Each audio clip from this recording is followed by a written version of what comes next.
जय Hind everyone, I Varsha Seth welcome you to social science class.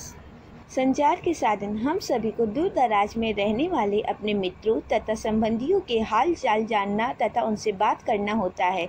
इस कार्य को करने के लिए जिन साधनों का उपयोग किया जाता है उन्हें संचार के साधन कहते हैं। संदेश भेजने के लिए कबूतरों का उपयोग होता था। बाद में घुड़सवार संदेश लाने ले जाने का कार्य करने लगे। आधुनिक साधनों को हम दो भागों में बांट सकते हैं, व्यक्तिगत संचार के साधन, जन संचार के साधन। जिन साधनों का प्रयोग व्यक्तिगत रूप से किया जाता है उन्हें व्यक्तिगत संचार के साधन कहते हैं। जैसे देश तथा संसार के किसी भी कोने में हम डाक द्वारा पत्र भेज सकते हैं। इन पत्रों पर डाक टिकट अवश्य लगा होना चाहिए। भारत में डाक व्यवस्था का समुचित प्रबंध किया गया है। छोटे छोटे गांवों तक भी डाक पहुंचाने की समुचित व्यवस्था की गई है।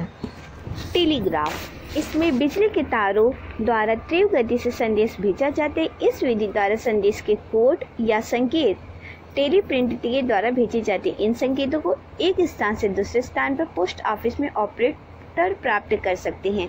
टेलीग्राफ के द्वारा संदेशों को एक महाद्वीप से दूसरे महाद्वीप तक भी पहुंचाया जा सकता है।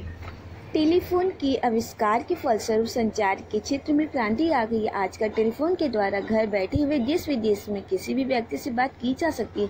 टेलीफोन ने हमारे जीवन को पूरी तरह बदल दिया है। आज विश्व के करोड़ों लोग इन सेवाओं का लाभ उठा रहे हैं। किसी भी समय STD या ISD कोड मिलाकर देश विदेश में कहीं भी बातें की जा सकती हैं।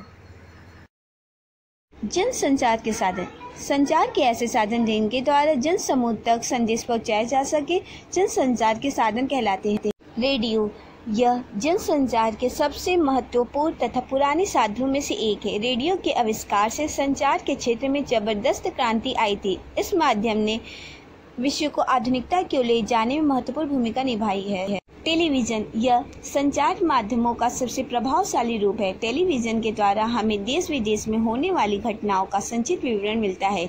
ईमेल में कंप्यूटरों के माध्यम से संदेशों का आदान प्रदान होता है। ये कंप्यूटर टेलीफोन लाइनों द्वारा परस्पर जुड़े हुए होते हैं। अब तो इंटरनेट के द्वारा संसार भर के कंप्यूटर एक दूसरे से जोड़ दिए गए हैं, इसलिए अब संसार के किसी भी हिस्से में होने वाली घटना की सूचना इस माध्यम से मिल सकती है।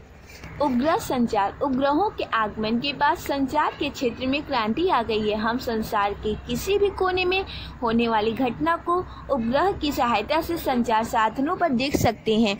इसी के कारण क्रिकेट, फुटबॉल मैच आदि का आंखों देखा हाल विश्व भर में देखा जा सकता है। Thank you for watching.